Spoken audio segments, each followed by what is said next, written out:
Magandang araw po sa inyong lahat. Ako po si Isabel Mian Espiritu, estudyante mula College of St. Catherine. At nandito po tayo sa Espiritu Compound para alamin kung sino ang paborito nilang presidente ng Pilipinas. Tara na!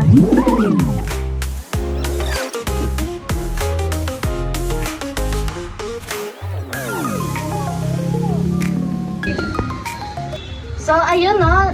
Eto na ulit ako. Nakabalik na ako. And may nahanap na tayong dalawang tao mula dito sa Espiritu Compound. And sila ay si Eliza May And Jomar.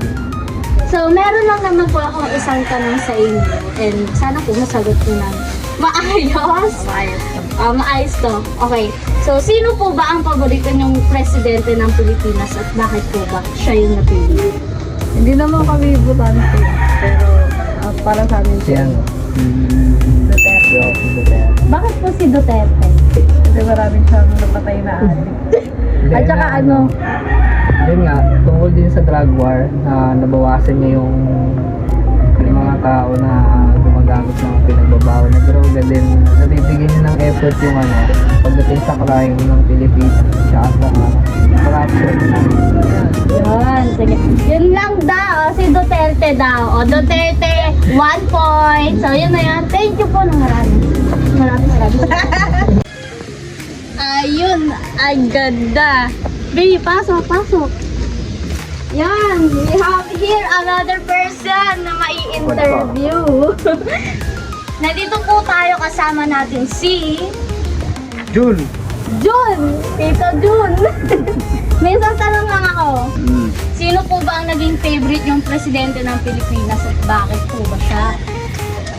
Si Duterte, syempre. Duterte in the house! Bakit po ba si Duterte? Siyempre, yung mga droga sinusugpo niya. Yun na, sinusog po ang droga sa Pilipinas. Okay. Yun lang Yun yun. lang. O, yun lang yun. Duterte in the house, 2 points in the house. Dito ulit tayo. At may nahanap ulit tayo, may interview natin. Siya ay si... Ay, nasabi niya! Ako? Nino. Adoracion Eugenio. Yes, Adoracion. Tapos? Tanong nga. Hindi, natanong lang tayo sa tanong. Sino ang favorite ng presidente ng Pilipinas? Wala. O bakit wala? Eh, pareho naman sila presidente. Wala doon ang favorite ng presidente. So, Duterte 3, wala 1. Ayun. Lastly, we have my boyfriend to interview with CJ in the house. So, I have a one question only. B, look. Sino ang favorite mong presidente ng Pilipinas at bakit siya?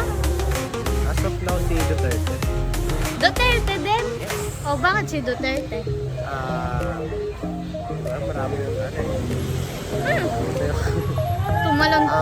siguro common na yung mga pag-improvements dun sa Pilipinas. Pero yung pinaka-uniqueness kasi ni Duterte, most of the is yung crime, sa drug war. So, mas naging focus siya sa mga buhay ng tao kasi sa mga rights neto sa Pilipinas. So, kumbaga, mas pinarayo niya na pagandahin yung mga tao kasi sa mga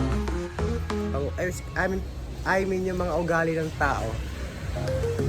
It's that's all. Okay.